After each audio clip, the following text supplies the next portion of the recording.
Bonsoir et bienvenue à ce programme spécial. Comment retrouver sa stabilité émotionnelle? Quand tout semble s'effondrer dans ton couple, comment tu peux te retrouver? Bienvenue à ce programme. Je suis très heureux d'être avec vous. Vraiment, ça me fait du bien de lancer un programme comme ça et voir qu'il y a des gens qui sont intéressés. Et je sais aussi que parfois, des gens fuient certains programmes en disant le titre aussi peut donner l'impression au voisinage que je souffre beaucoup. Tel peut me voir dans le live là et se dire que dans son couple ne marche pas. Donc, je vous remercie aussi pour votre courage qui vous a amené à, à vous retrouver ici. Je voulais que tu me dises dans le chat juste une petite chose. Euh, Depuis quelle ville tu es connecté? On avait déjà commencé à répondre à ça tout à l'heure. Donc, je suis vraiment touché que vous soyez là. Je suis vraiment touché. Touché même que certains hommes soient là. Je sais que pour certains d'entre vous, ça nécessitait du courage parce que ça me mettait une décision. Dans le travail que je suis en train de faire, le 13e jour concernait la décision, prendre une décision pour avancer. Je veux que tu saches que tu es au bon endroit. N'aie pas peur, tu es au bon endroit. C'est important que tu le saches dès aujourd'hui. Alors, ce que je vois ce soir, c'est quoi? Je vois que tu es venu et je suis content que tu sois là. Mais maintenant, je veux qu'on aborde quelque chose. La chose que je veux qu'on aborde, c'est ce que tu portes en ce moment-ci. Ce que tu portes en silence. Ce que tu vis dans le silence de ton cœur.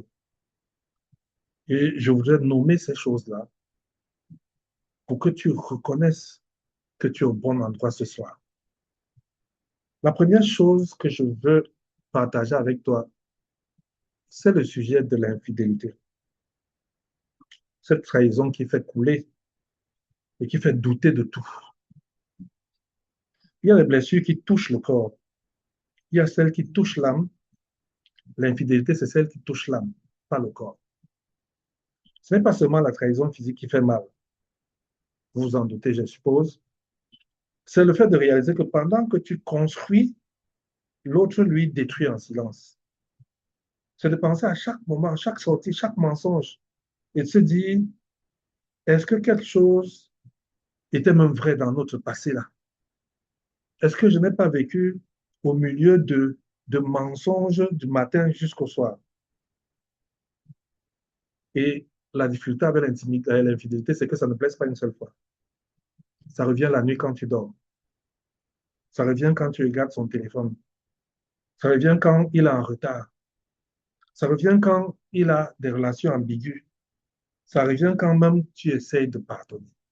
Tu as toujours l'impression que cette infidélité est là. Et le pire, ce n'est même pas lui le problème. Le pire, c'est ce que ça t'amène à voir en toi. Tu commences à te demander, est-ce que je suffis à cet homme-ci? Qu'est-ce que j'ai manqué? Qu'est-ce que j'aurais dû faire différemment pour que ça ne m'arrive pas? L'infidélité te vole quelque chose de précieux, la confiance en ton mari et la confiance en toi-même. La confiance en toi. Et parfois même l'amour pour lui va subir un coup très fort. La deuxième chose que je veux qu'on partage, c'est les violences verbales. Ces mots qui blessent. Il y a une dame qui m'a dit un jour, j'aurais préféré la violence physique à la violence verbale. Parce que on parle beaucoup des coups qu'on voit, mais les mots laissent des marques qu'on ne voit pas. Et ces marques-là durent souvent très longtemps. Les marques-là, tu es stupide, personne d'autre ne peut t'épouser, tu n'es bon en rien, c'est de ta faute si rien ne va dans notre couple. Ces mots-là, on les entend une fois, deux fois, 10 fois, et un jour, sans se rendre compte, on commence à croire que c'est même ça la vérité. On commence à croire qu'on ne vaut vraiment rien. Oui, la violence verbale, elle est insidieuse et elle laisse des traces qui sont graves, des traces qui sont profondes. C'est pas parce qu'ils ne te frappent pas. Les mots peuvent briser ce que les coups n'atteignent pas, l'estime que tu as de toi-même. D'autres couples expérimentent des chantages financiers. Vous avez certainement entendu ça. Quand quelqu'un te contrôle avec l'argent, contrôle ta liberté. Et tu vas voir que plein de panels, je suis sur TikTok, je vous recommande même de vous abonner sur ma communauté. Je viens de créer une communauté là-bas il y a quelques jours. Sur TikTok, plein de panels de femmes parlent de la liberté financière. Et les raisons qu'elles donnent souvent, c'est le chantage financier dans le couple. C'est-à-dire, elles ont l'impression qu'elles sont embrigadées dans une cage où on leur fait du chantage avec les finances. Tu ne peux pas sortir, tu ne peux pas faire les courses que tu veux faire. Il faut qu'il y ait quelqu'un qui valide, qui te fait rester dans une situation qui te détruit. Tu commences à te dire, tu ne vaux rien parce que tu ne contrôles pas ton argent. Et malheureusement, mes chers sœurs, beaucoup pensent que la solution viendra du fait qu'elles aient leur propre argent. Mais je peux te dire aujourd'hui que le chantage financier fait beaucoup de mal, je suis d'accord avec toi. La solution n'est pas d'être indépendante financièrement. On verra ça par la suite. L'autre blessure que tu portes aujourd'hui, c'est parfois des silences. Il y a des silences qui sont, comment je dis bien ça? Il y a des silences qui font du bruit plus que le bruit lui-même. C'est-à-dire des silences qui sont comme des cris dans ta tête. C'est douloureux. On ne te frappe pas. On n'augmente pas le volume. Mais le silence, là, il peut te tuer. C'est-à-dire que tu as posé un problème, ton mari ignore tout ce que tu es en train de dire. Tu parles, il ne te répond pas. Tu poses une question, il regarde son téléphone. Tu essaies de te rapprocher, il se détourne. Non, ce n'est pas la paix, c'est le vide. Si un autre va te dire que c'est la paix, il veut la paix. Non, c'est le vide, ce n'est pas la paix. Il regarde son téléphone. Et parfois, tu aurais préféré même qu'il crie. Au moins, tu saurais quelque chose qu'il veut te dire. Le silence d'un époux, il est très, très difficile à encaisser. Très difficile. La femme commence à se demander si on la voit toujours, si elle existe toujours. Elle commence à se dire, est-ce qu'on m'entend encore? Est-ce que j'ai encore de l'importance aux yeux de mon conjoint? Vous voyez que tu te tais, toi homme, mais ce que ta femme voit, c'est qu'elle n'a plus de valeur. D'autres hommes m'ont dit, je me tais parce que je veux la paix. Mais ils ne savent pas que ce silence est mal interprété par leur épouse. Tu as la distance émotionnelle. Tu dors dans le même lit, mais la personne n'est pas là. Physiquement, elle est là, mais elle est ailleurs. Vous êtes sur la table, en train de manger, mais ton conjoint est lointain. Et ça crée une forme de douleur où tu te sens seul dans la présence de ton mari. Vous ne vous touchez plus, vous ne vous regardez plus vraiment. Les conversations restent sur la logistique. Est-ce que les enfants ont mangé? Est-ce qu'on a payé les factures? L'intimité, on ne voit plus cette intimité-là. Parce que tu dors à côté d'un étranger. Tu as perdu ton mari sans l'avoir, sans le savoir. C'est-à-dire que tu l'as perdu. Tu vis pratiquement en deuil. Je me rappelle, il y a quelques années, j'ai été invité par l'Église évangélique du Cameroun à animer une conférence sur le thème veuve pendant que son mari vit encore. Quand on m'a donné le thème, c'était bizarre. J'ai dit, mais c'est que ces femmes venaient, veulent tuer leur mari, bien c'est comment.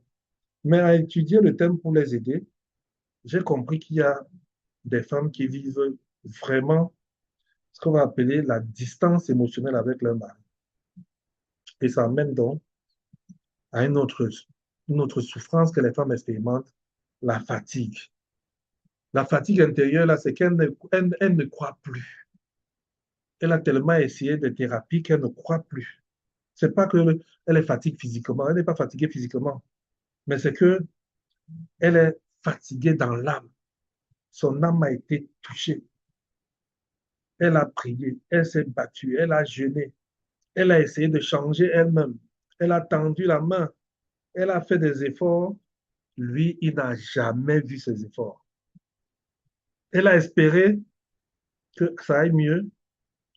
Elle a continué à espérer. Elle a espéré de nouveau. La dernière fois, lors de notre challenge avec les épouses, il y a une qui m'a dit, et quand tu fais toutes ces choses, il ne voit pas. Quand tu fais toutes ces choses, il ne voit pas. Je dis au mari souvent, faites très attention avec votre indifférence.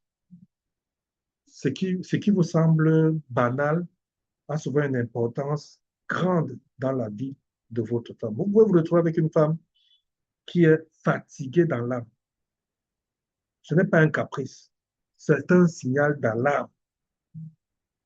Son corps est en train de lui dire, j'ai besoin d'aide, j'ai besoin d'aide, j'ai besoin d'aide. La dernière chose que je vais développer, c'est le fait qu'elle ait l'impression de se perdre. Elle ne se reconnaît plus. Il y a quelques années, elle savait qui elle était. Elle est venue dans le mariage avec des rêves. Elle riait. Elle était joyeuse. Elle était épanouie. Elle était légère. Aujourd'hui, quand tu la regardes, elle ne ressemble plus à rien. Elle est l'ombre d'elle-même. Elle est l'ombre d'elle-même. C'est peut-être la blessure la plus silencieuse qu'on aura à traiter. Tu as tellement essayé de sauver ton couple, tellement essayé de sauver ton couple, et finalement, tu as oublié de te sauver toi-même. Tu as travaillé à sauver ton couple, tu t'es oublié. Tu as oublié que toi-même, tu as besoin de te sauver.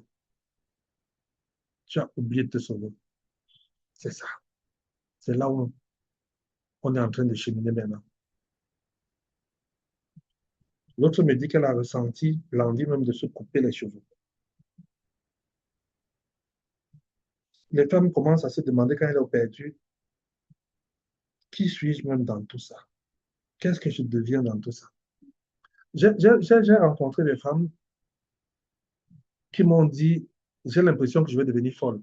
Et je ne comprenais pas.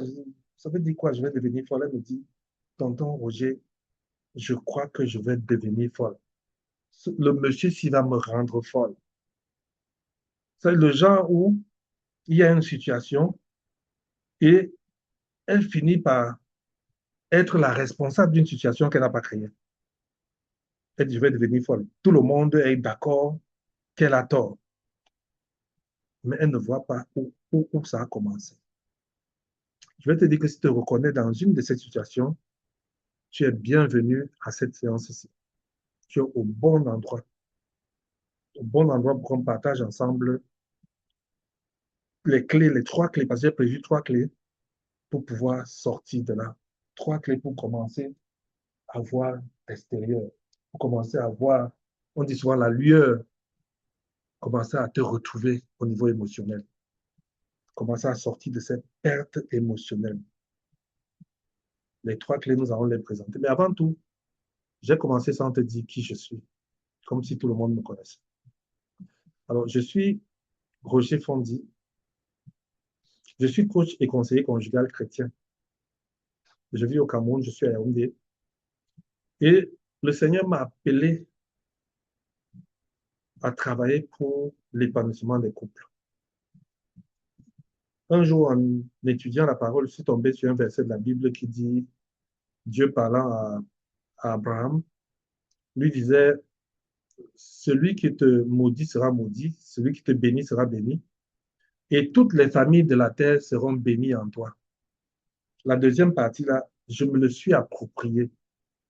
Être un outil entre les mains de Dieu pour les bénédictions des familles. Donc, je suis un accompagnateur au service des foyers et des cœurs. Je coordonne une initiative qu'on appelle Famille à cœur, où j'accompagne les couples, les célibataires et tout. J'ai écrit quelques livres, je vais vous les montrer très rapidement en passant, comme Le secret de la communication conjugale, Bâtir le système. C'est un livre qui te permet de bâtir un système de communication. Ça veut dire que ça devient un réflexe. La communication, le style de communication devient un réflexe. J'ai écrit un challenge sur les 21 jours pour son conjoint, le bilan de couple, on en parlera tout à l'heure. J'organise aussi des séminaires en partenariat avec les églises. Je fais l'accompagnement spirituel. J'ai intervenu déjà 3 ou 4 fois dans des entreprises célèbres au Cameroun, toujours en parlant de famille. Des sociétés comme Freeland m'ont invité à développer des thèmes de famille lors des événements qu'ils organisent, à parler de la famille, comment quelqu'un peut être salarié et marié, comment concilier le travail et la vie conjugale, quel impact des nominations sur la relation conjugale, des choses comme ça. Donc, nous, on est là pour être des outils entre les mains de Dieu pour construire des familles solides, aider les couples qui sont brisés à se remettre. Mes programmes sont énormes, hein, je ne vais pas les citer beaucoup. Nous avons des gens qui souffrent, ont souvent besoin d'une écoute approfondie. Et cette écoute approfondie, je l'appelle le coaching express, qui dure 3 jours environ. On essaie de trouver très rapidement le déclic au problème qui est posé, au point d'amener le couple à un niveau de stabilité qui peut leur permettre maintenant de se regarder, de se parler et de pouvoir avancer. On a aussi des challenges. Nous sommes en train de terminer le 14e jour, ce sera demain, d'un challenge que nous avons commencé avec les épouses. Nous avons fait un challenge de 7 jours au début de l'année. Avec les célibataires, nous avons fait un challenge de 5 jours. En fin d'année passée, nous avons fait un challenge pour le bilan de fin d'année, qui durait 5 jours. Nous avons aussi des coachings de longue durée. Je racontais aux autres comment j'ai accompagné un couple pendant près d'1 an, un accompagnement systématique. Ils étaient dans une difficulté très élevée et il fallait vraiment être à côté de minute by minute. Donc voilà un peu au niveau de nos programmes. Voici un livre qui tarde à sortir là, c'est bien très bientôt. Quand le mariage tarde, c'est pour les non-mariés, les gens qui sont autour de vous. Quelques conseils que je donne pour aider à attendre le mariage quand il tarde. Et puis, il y a devenu une épouse, hein, causerie avec les épouses. C'est 13 causeries avec les épouses. C'est un livre que je suis en train d'écrire qui sortira au mois de juillet. Si tu es intéressé, n'hésite pas. Tu peux le commander en pré-vente. 13 causeries avec les épouses. C'est un outil pour les épouses. Très important. 200, peut-être 260 pages. Et puis, il y a les autres livres comme les 21 jours pour son conjoint, euh, le cœur brisé, les 3 premiers gestes qu'il faut poser quand tu as un cœur brisé, les 3 premières actions, quoi. La méthode OIA pour ceux qui sont chrétiens et qui veulent apprendre à méditer la parole de Dieu de manière systématique. J'ai écrit un livret là-dessus. J'aime écrire un livret sur comment étudier la parole de Dieu, quoi. Donc, sur comment prier pendant 1 heure, parce qu'il y a des gens qui m'ont dit, je n'arrive pas à prier pendant 1 heure. Comment les autres font pour prier pendant 1 heure? Donc, j'ai écrit aussi un petit truc là-dessus. Vous pouvez m'écrire inbox si vous voulez ces documents-là. Certains sont sur Amazon. Vous cherchez Roger Fondi sur Amazon. Vous allez trouver quelques-uns de mes livres sur Amazon. Ils ne sont pas tous là-bas, mais quelques-uns sont là-bas. Donc, je vous présentais qui est en train de vous parler en ce moment-ci. Et maintenant, on va voir sur ces choses que nous avons présentées tout à l'heure, comment commencer à gérer la situation. Et la démarche que j'ai adoptée consistait à dire qu'il y a 3 clés importantes qu'il faut connaître, 3 clés essentielles qu'il faut connaître. Et on va regarder la première clé. La première clé que je voulais qu'on voit ensemble, c'est celle qui consiste à comprendre ce qui t'arrive vraiment. En fait, les gens ont souvent des problèmes et ils ne savent même pas quel est leur problème. Et l'idée ici est de dire qu'est-ce qui t'arrive effectivement.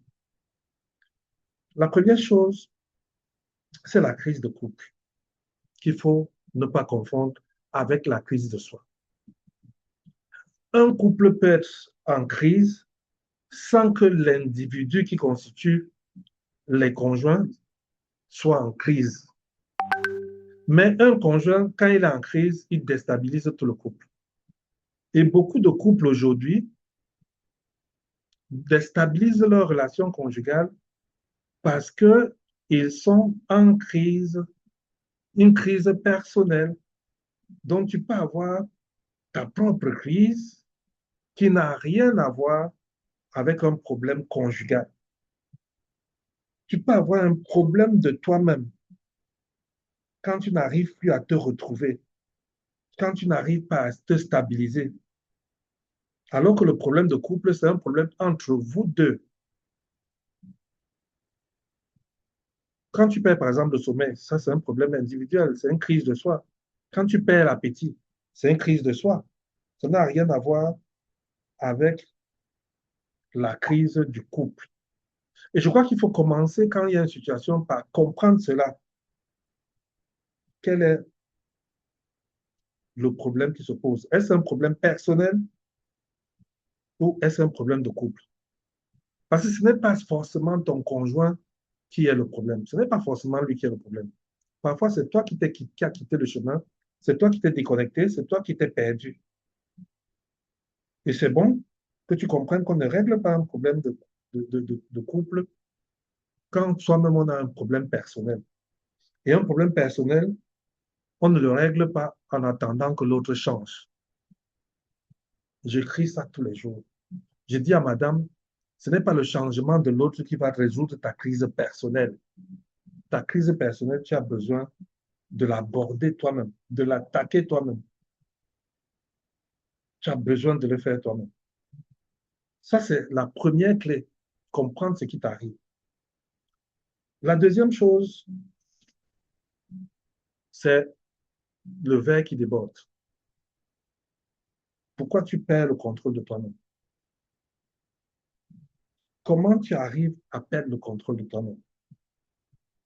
En fait, ce qui se passe quand on parle du verre qui déborde, c'est le fait que toutes ces petites blessures-là que tu ne traites pas s'accumulent. Un peu comme on dit la goutte d'eau qui fait déborder le vase. La petite goutte d'eau qui tombe, qui tombe, pendant que le verre est vide. Et un jour, vous arrivez, vous trouvez que le verre a déjà débordé. Et dans la vie conjugale, les femmes subissent parfois cela. Des petites choses qui tombent tous les jours, qui tombent tous les jours. C'est insidieux. Elles ne sentent pas mal, c'est passable, on peut laisser faire, mais tous les jours, ça descend. Mais comme ce n'est pas traité, ça stagne, ça s'accumule. Et le jour où elle va ouvrir la bouche pour parler, on ne va pas reconnaître cette personne parce qu'elle va réagir de manière disproportionnée. Mais sa réaction disproportionnée, c'est parce qu'il y a eu des accumulations. Et ce qui est même parfois grave, c'est qu'elle va même s'en vouloir d'avoir réagi de manière disproportionnée. Non, ce n'est pas parce que tu es faible que tu réagis comme ça, mais c'est que son verre était déjà plein. La dernière petite chose qui est arrivée à votre relation, que ton mari a provoquée, n'était que la dernière goutte là qui a fait déborder une fois le vase. Il faut faire très attention de ne pas laisser les blessures que tu ne traites pas s'accumuler. Il faut essayer de traiter toutes ces blessures-là sans les laisser s'accumuler. C'est très important. Dernier piège, c'est celui de l'attente. Là, nous sommes en train de comprendre ce qui arrive. Hein. Attendre qu'il s'excuse pour retrouver sa paix. On appelle ça l'idolâtrie. Ça dit qu'il y a des femmes qui ont fait de leur mari un dieu. Ça dit que leur bonheur dépend de si son mari s'est excusé ou pas. Ton mari a fait une catastrophe, une bêtise. La seule chose qui peut la calmer, c'est qu'il s'excuse. Et je leur dis souvent, tu es en train d'hypothéquer ta paix. Tu es en train de donner ta paix à quelqu'un d'autre pour la gérer comme il veut. Tu vas voir qu'il dit qu'elle ne peut trouver le sourire que si son mari promet qu'il ne va plus recommencer. Si son mari change. Elle se dit, il faut que ça aille mieux pour que moi j'aille mieux. En fait, ce qui se passe, c'est qu'elle attend l'extérieur. Elle se dit que c'est l'extérieur qui va venir changer son intérieur. Elle se dit que c'est parce que de l'extérieur, les gens vont faire des choses, son mari va faire quelque chose, que l'intérieur va venir changer. Faites très attention, la paix ne dépend pas du comportement de ton mari. Ta paix ne doit pas dépendre du comportement de ton mari. Elle doit dépendre de beaucoup d'autres choses. Donc, pour moi, la première clé pour sortir de cette histoire, c'est de comprendre ce qui arrive. Tu ne peux pas gérer ce qui arrive sans comprendre ce qui arrive. Donc, commençons par là. On a compris ce qui arrive. Deuxième chose maintenant, sortir des réactions automatiques. Il faut sortir des réactions automatiques. Il faut être capable de ne pas réagir à chaud.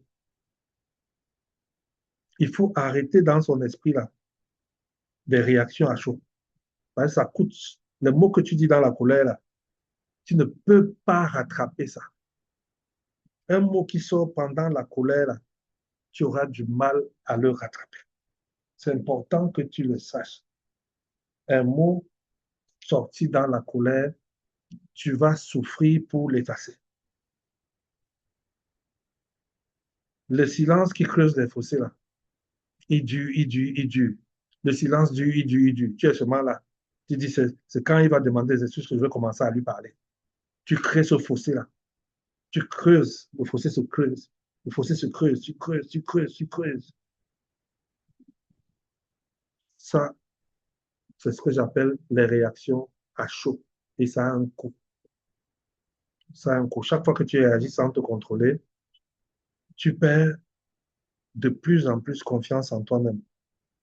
Et finalement, ça te fatigue. À un moment, tu commences à te fatiguer de te battre contre toi-même. Commence à te battre, commence à te battre. Il faut arrêter ces réactions automatiques. Je voulais aussi te parler de la technique d'ancrage qui consiste à dire, je suis là. Oui, je suis là. Je suis là. C'est-à-dire, si tu veux quelque chose de physique, tu veux une réaction physique, ça consiste à dire, je mets ma main sur ma poitrine, je dis, je suis là. Je respire, je dis, oui, c'est quand même moi, c'est moi. Tu dis à mon corps, là, c'est moi. Je suis là, je me vois. Tu mets la main sur la poitrine, tu dis, je me vois, je suis là. Tu respires un bon coup là. Parce que tu n'es pas obligé de répondre à chaud. Tu n'es pas obligé de répondre à chaud. Dans mon livre que j'ai présenté tout à l'heure, les 21 jours pour son conjoint, il y a quelque chose qui est très important que je vais vous expliquer tout à l'heure. C'est même le premier chapitre du livre. Il s'intitule La première réponse. Je dis à la femme qui m'écoute maintenant, est-ce que ce que je vais faire maintenant, en répondant à ce que mon mari a fait, me rapproche de la femme que je veux être ou m'éloigne de la femme que je veux être? Il faut arrêter de se comporter comme des êtres instinctifs et devenir des personnes qui sont intentionnelles.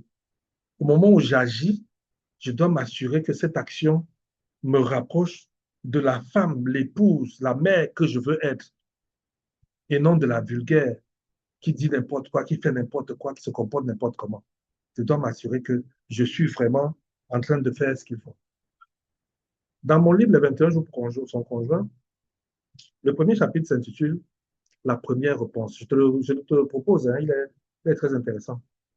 Et dans la première réponse, je suis en train d'expliquer à madame que dans un couple qui se dispute, qui est en guerre, parfois la guerre est maintenue non pas par celui qui l'a provoquée, mais par celui qui a répondu à la provocation.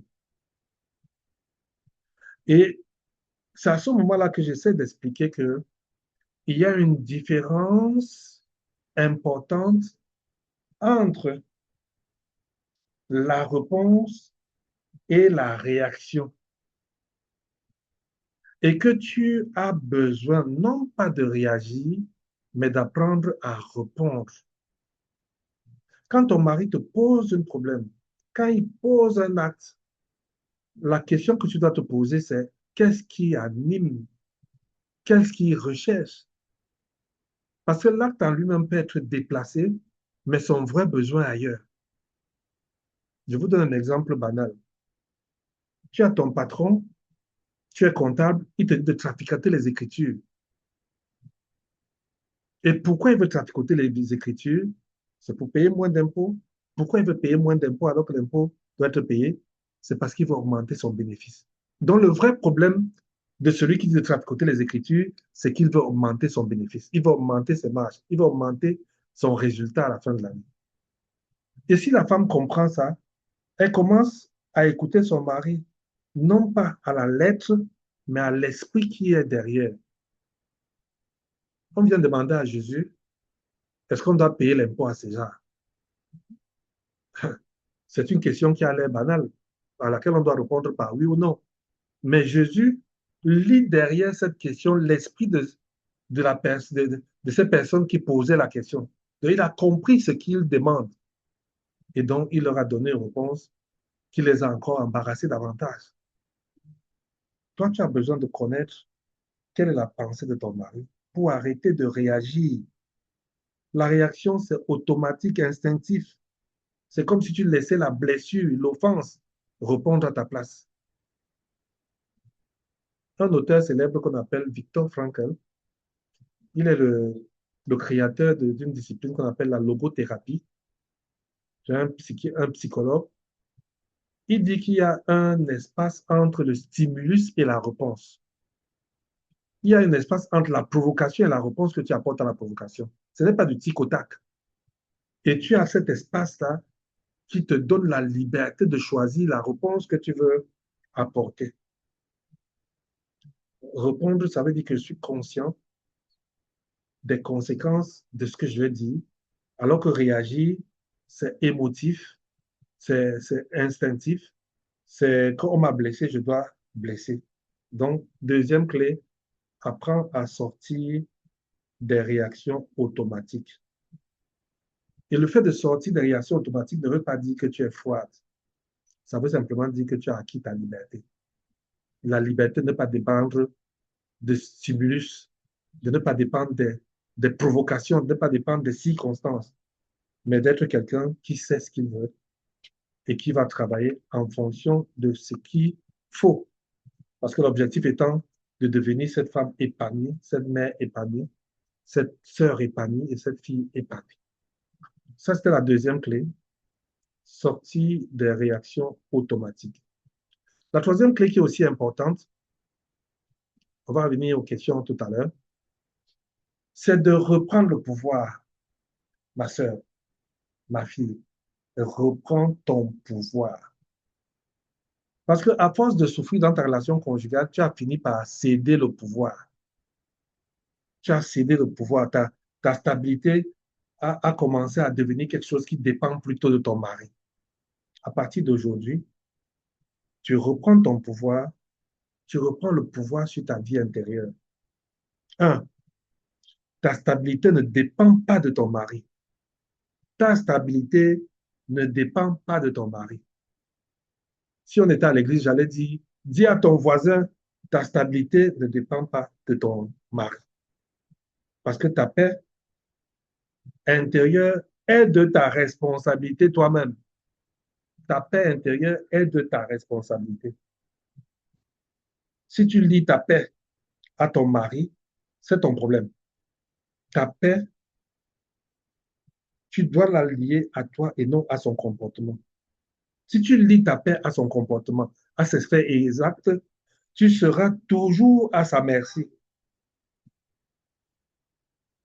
Une femme qui est stable émotionnellement, ce n'est pas une femme qui ne souffre pas. Hein. Ce n'est pas une femme qui ne souffre pas. Mais c'est une femme qui a décidé de ne pas se laisser détruire par sa souffrance. Elle a décidé qu'elle ne va pas se laisser détruire par sa souffrance. Dans les psaumes, le psalmiste dit, l'Éternel est mon berger, il restaure mon âme, pas mon mari.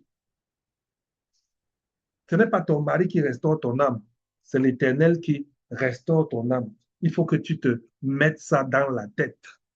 Arrête de t'attendre à ce que ce soit ton mari qui restaure ton âme. Et pour cela, tu dois comprendre la différence entre ce que tu contrôles et ce que tu ne contrôles pas. À partir d'aujourd'hui, tu ne contrôles pas les choix de ton mari. Pardon, mets ça dans ta tête. Tu ne contrôles pas les choix de ton mari. Tu vas te brûler. Tu vas te faire mal en cherchant à contrôler ses choix. Tu vas fouiller son téléphone, fouiller ses poches, écouter ses conversations, les piller, envoyer les détectives là suivre partout. Tu vas galérer pour rien. Tu vas te faire de plus en plus mal. Les choix de ton mari, tu ne les contrôles pas. Ses humeurs, ses silences, tu ne peux pas les contrôler. Ça ne dépend pas de toi. Ce que les autres pensent chez eux là ne dépend pas de toi. Même ton passé que tu as vécu toi-même là, tu n'as plus rien, tu n'as plus main mise sur ton passé. Mais par contre, et ça c'est important que tu l'intègres, tu peux contrôler tes actes, tu peux contrôler tes réactions, tu peux contrôler ton comportement, tes agissements, tu peux les contrôler. Tu peux. Tu peux contrôler ce que tu nourris en toi. Est-ce que je me nourris de ceci? Est-ce que je fais le sport? Est-ce que je me nourris de colpotage? Ce que tu te nourris là, ça dépend de toi. Tu contrôles ça. Tu contrôles aussi les personnes que tu laisses entrer dans ton cœur, dans ta vie, les personnes qui viennent déstabiliser tes émotions. Tu contrôles ces personnes-là. C'est pour ça que parfois on dit il y a des relations dites toxiques, des mauvaises relations. Tu contrôles aussi la décision d'aller chercher de l'aide. Tu dois rester là à morfondre, à te dire que l'aide va venir comme ça, seule. C'est ta décision personnelle d'appeler coach Fondier, dire, écoute, je veux que tu me donnes 1 heure. Je veux te dire mes choses. En général, je dis aux femmes, dépose-moi des audios. Dépose-moi une série d'audios et je te donne même parfois le conducteur pour déposer tes audios. Je donne un conducteur. À partir de là, ça t'aide à structurer ce que tu dis. Parce que quand quelqu'un est blessé, parfois il n'arrive pas à structurer ce qu'il veut. Il faut reprendre le pouvoir sur ta vie. Je voulais arriver à ça aujourd'hui. Je voulais arriver au moment où nous allons terminer ce moment-ci, te dire que tu as une décision que tu dois prendre.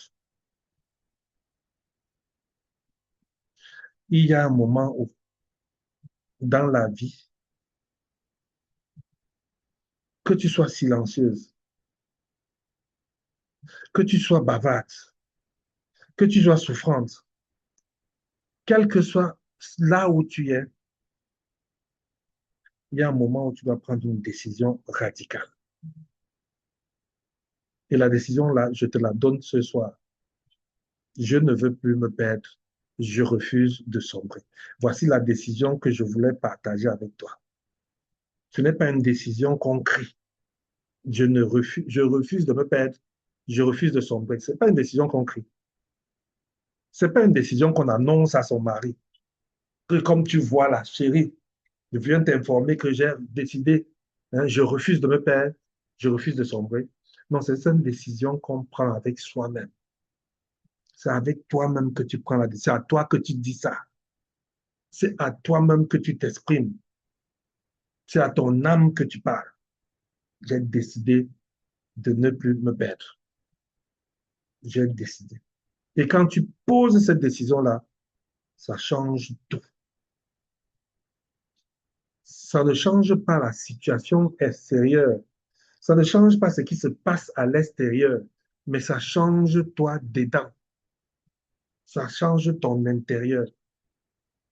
Parce que je vous ai bien expliqué tout à l'heure qu'il y a des choses que tu ne contrôles pas. Si ton mari est un ivrogne, c'est pas parce que tu vas dire j'ai refusé de me perdre, je refuse de sombrer qu'il va arrêter de boire. Mais au moins, ce refus-là va t'imposer un plan d'action qui te permette de ne pas te perdre, de ne pas sombrer, quand bien même il continuerait à boire, quand bien même il continuerait à faire le désordre. Le seul fait que tu aies pris cet engagement et mis en place un plan d'action. Dans ce travail que nous sommes en train de faire, je ne veux pas dire quel plan d'action tu vas mettre en place parce que chacun a son cas. Chacun a son cas. Mais inbox, tu peux me contacter et me poser ton problème. Je, En général, quand je fais un programme comme ça, j'offre 30 minutes d'écoute gratuite à quiconque va me contacter à mon adresse, que je puisse l'écouter, peut-être l'accompagner à voir comment mettre un plan d'action sur je refuse de me perdre et je refuse de sombrer. Et c'est vraiment ce que je veux partager avec toi. C'est exactement cette décision-là que je veux que tu construises. C'est exactement autour de cette décision que je veux que tu travailles. Moi, en pensant à cette décision, moi, je me suis dit, je vais construire quelque chose qui va t'accompagner, qui va t'aider pour tenir cette décision-là encore mieux que tu le ferais toi-même. Pour l'instant, avant que je t'explique comment le faire, je vais ouvrir pour qu'on passe à quelques questions-réponses. On va discuter un peu.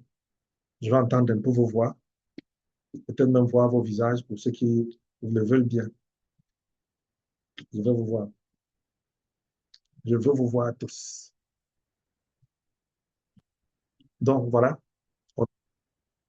Celui qui a une question à poser, pose ta question dans le chat si tu ne peux pas parler, ou tu poses ta question de manière verbale. À moins que, ben, c'est aussi une option, c'est même l'option que j'utilise souvent. Comme nous sommes en train de parler des choses qui sont, on va dire quoi, personnelles, à moins que je dise que, bon, on va ramener ça à la fin de... On va se donner ça pour la fin. On se dit, on va faire ça à la fin. Maintenant, j'ai besoin que toi, tu me dises, est-ce que je mets ça à la fin ou bien je laisse ça maintenant? Quel est ton avis?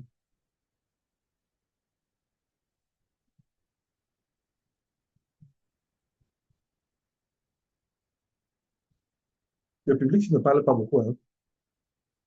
À la fin, d'accord. Quelqu'un a dit à la fin. D'accord. Donc, ce que je fais, je reviens dans un autre partage. Je viens partager d'autres choses. On remet ça à la fin. OK. Euh, je vais donc passer à ce que j'ai prévu pour qu'à la fin, maintenant, on vienne parler entre nous. J'ai prévu quelque chose de très intéressant pour toi. J'ai prévu quelque chose de très intéressant pour toi. C'est quoi que j'ai prévu pour toi? Regarde, s'il vous plaît. J'ai prévu pour toi un petit truc. Tu ne vas pas le regretter. Tu ne vas pas le regretter du tout. Ce petit truc que j'ai prévu pour toi. Vous avez reçu les clés importantes 3. Et on va dire, c'était comme des clés théoriques, mais il faut passer à la pratique. Je sais ce qui va se passer pour certains d'entre vous, pour la plupart même d'entre vous, dans les prochaines heures. Elles vont entendre comme ça. Et puis dès qu'on finit là, 1 heure après, le quotidien reprend le dessus.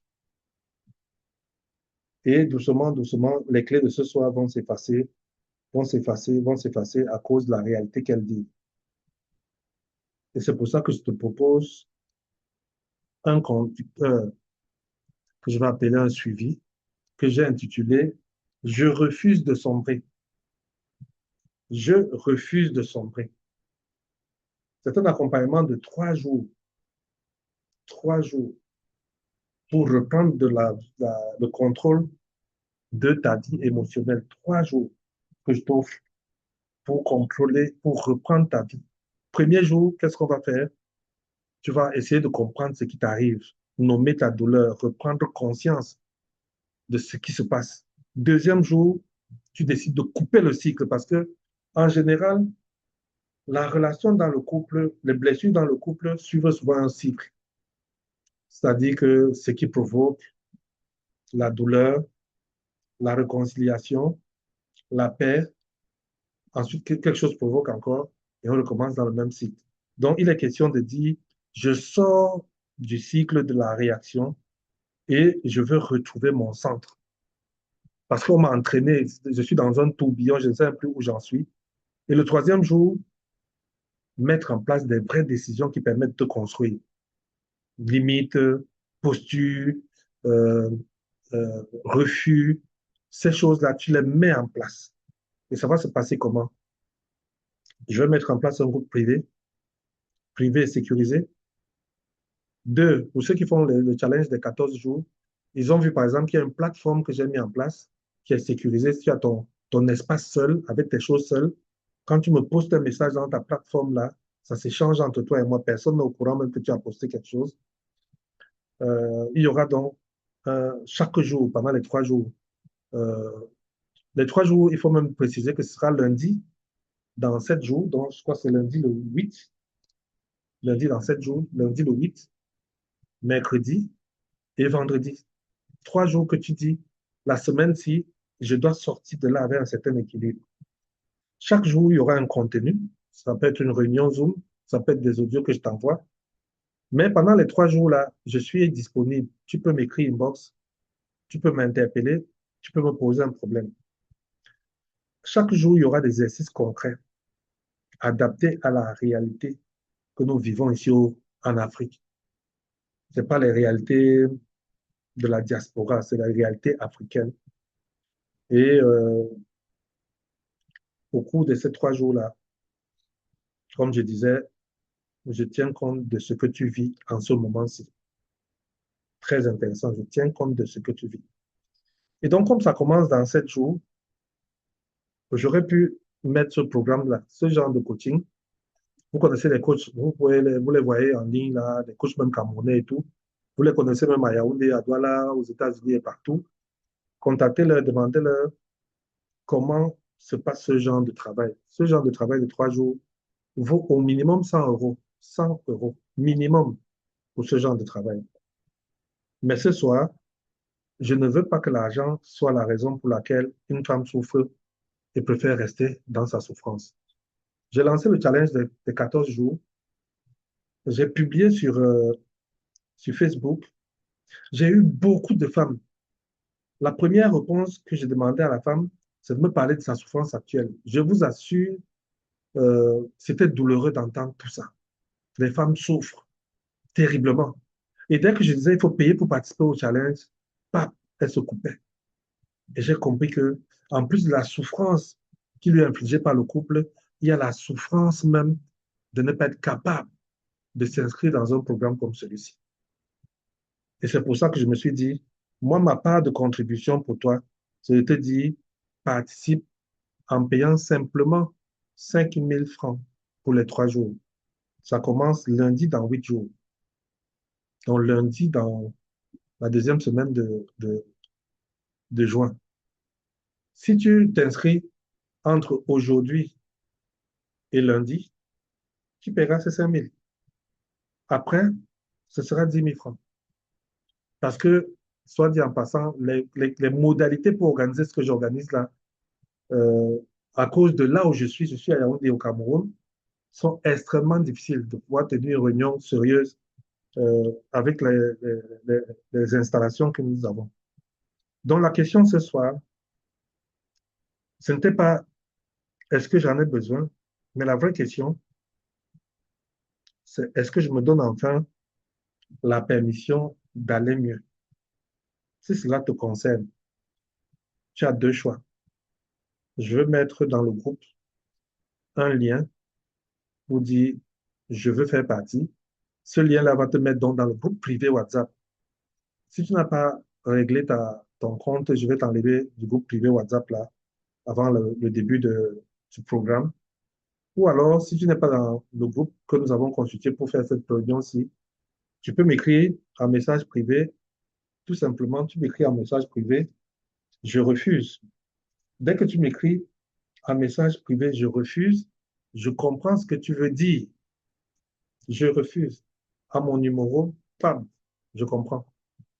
Les meilleurs sont ceux qui, à ce prix-là, vont choisir le Easy Bird, le Early Bird, et vont envoyer la notification pour dire j'ai payé.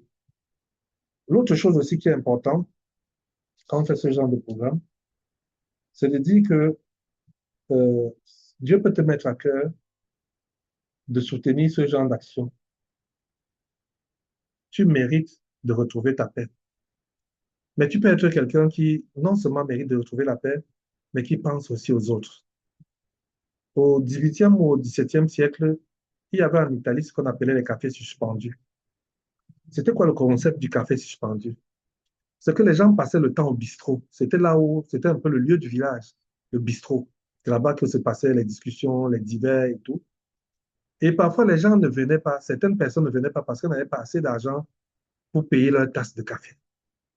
Et donc, est né le concept du café suspendu, c'est-à-dire que quelqu'un qui avait un peu pouvait dire au barman, moi je dépose tant, Ça représente 10 tasses. Donc, 10 personnes qui n'ont pas de quoi s'inscrire n'ont qu'à venir, elles vont consommer leur tasse. Quand je faisais les conférences à Kribi, à Douala, il y a des personnes qui préfinançaient en disant, si le Seigneur envoie quelqu'un qui est dans le besoin, une femme qui souffre, tonton Roger, tu vois sa souffrance, inscris-la, moi je vais payer. Donc, vous pouvez être ce genre de partenaire qui dit, OK, ça m'intéresse, voilà mon soutien que j'apporte au travail que vous faites. Quand je dis même le montant là, il y a certains qui vont me dire, est-ce qu'on peut faire un bon travail à partir de là? Ceux qui suivent les 14 jours que nous sommes en train de faire, de terminer demain, peuvent vous témoigner de la qualité et de la disponibilité que nous avons quand nous faisons ce genre de travail. Donc, tu mérites de retrouver ta paix. Tu me demandes simplement, je vais mettre dans le groupe WhatsApp tout à l'heure mes numéros au cas où tu veux soit participer, soit intervenir à ce programme-ci de 3 jours dans 2 semaines, dans une semaine, on va dire dans une semaine, ce programme de 3 jours. Je vais terminer par te dire que, ma soeur, tu mérites de retrouver la paix. Tu mérites de retrouver ta paix. Et cette paix commence ce soir par une décision de ne plus subir. Et l'une des voies pour moi, c'est de tendre la main et dire, je m'inscris parce que je ne veux plus avancer dans le désordre là. Je veux un changement radical dans ma vie de couple. Voilà mes numéros pour ceux qui sont arrivés après, qui veulent me contacter. Je les laisse pour quelques secondes. Le 697 520 098. Pour ceux qui sont au Cameroun, pour ceux qui ne sont pas au Cameroun, vous ajoutez l'indicatif. Si vous voulez me faire un email, c'est coachfondi@familleaccueil.net. Voilà un peu ce que nous devons partager aujourd'hui. Dieu vous bénisse.